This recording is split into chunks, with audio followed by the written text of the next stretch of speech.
شیخ ہم نے جو روزے میں پڑھا تھا کہ ہجامہ نہیں کرانا چاہیے، اور اسی کا ہی بلڈ ڈونیشن کا بھی حکم اسی میں ہی آتا ہے کہ میں آپ ہجامہ کی نہیں۔ آواز صحیح سن نہیں پا رہا، کیا فرما رہی ہیں؟ ٹھیک ہے، ہم نے جو یہ پہلے ایک حدیث پڑھی تھی روزے میں ہجامہ کے بارے میں، کہ روزے میں ہجامہ نہیں کروایا جا سکتا، صحیح اور بلڈ ڈونیشن کا بھی حکم اس میں آ جاتا ہے۔ لیکن اگر کوئی صحیح۔ ایسی استثنائی صورت ہو، جیسے کسی کا جو ہے وہ بلڈ گروپ بہت ریئر ہوتا ہے، ہوں، اور کوئی ایسی سچویشن ہو کہ کسی کی زندگی بچانے کا سوال ہو، تو ایسی صورت میں پھر جو ہے وہ کیا بلڈ دیا جا سکتا ہے؟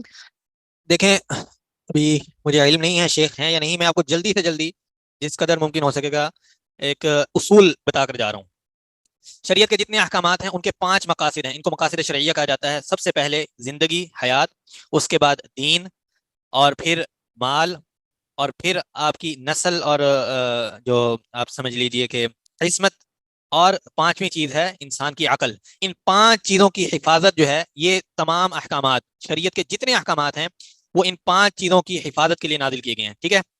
اگر کبھی آپ کو ایسا معاملہ درپیش ہو کہ آپ کو نظر آئے کہ دین اور عقل میں تعارض ہو رہا ہے، تو یہ جو ترتیب ہم نے آپ کو ذکر کیا ہے نا، زندگی، حیات انسان کی، پھر دین، پھر مال، پھر نسب، اور پھر عقل، اور بعض کی ترتیب کچھ مختلف بھی ہے، بعض نے نسب کو پہلے ذکر کیا، مال کو بعد میں ذکر کیا، اور عقل کو آخر میں ذکر کیا۔ تو مال اور نسب میں تھوڑا سا اختلاف ہے، لیکن دین اور حیات کے حوالے سے یہ ترتیب یاد رکھیں کہ حیات پہلے ہے، اس کے بعد پھر دین ہے۔ اگر کبھی اختلاف ہو جائے اس اس دین میں اور مال میں، یا دین میں اور نسب میں، تو آپ کو دین کو فوقیت دینی پڑے گی۔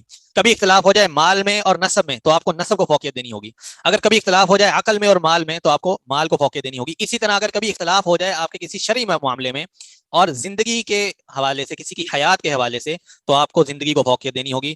اس معاملے میں میرا خیال ہے کہ جواب مل سکتا ہے، واللہ اعلم۔